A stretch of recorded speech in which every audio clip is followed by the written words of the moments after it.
Hi everyone, hope you all had a wonderful holiday break and are fresh ready for learning again. On the Rainbow Chart today you will start with reading. In reading we're revising the 3 important rules about how to add ed onto the end of words.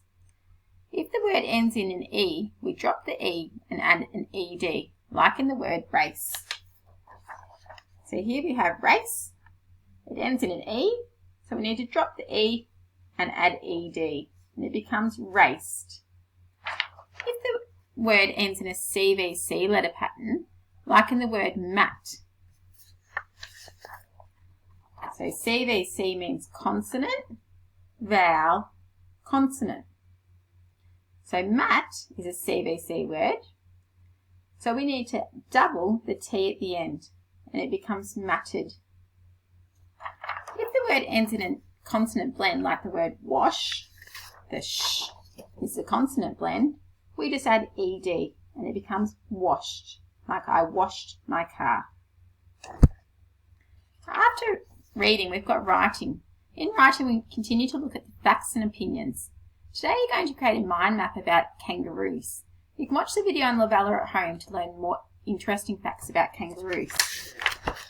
So a mind map is where you draw a picture in the middle of your book and you write all the facts around the size of the picture. And that's a mind map. In numeracy, you'll be learning about ordering numbers. You'll have to order numbers from smallest to largest, and then from largest to smallest. Remember to think about how many hundreds, tens and ones each number has. Let's have a look at 2 numbers. So here we've got the numbers 394 and 237. So I'm going to start by looking at the hundreds column. So I can see 394 has 3 hundreds, 237 has 2 hundreds.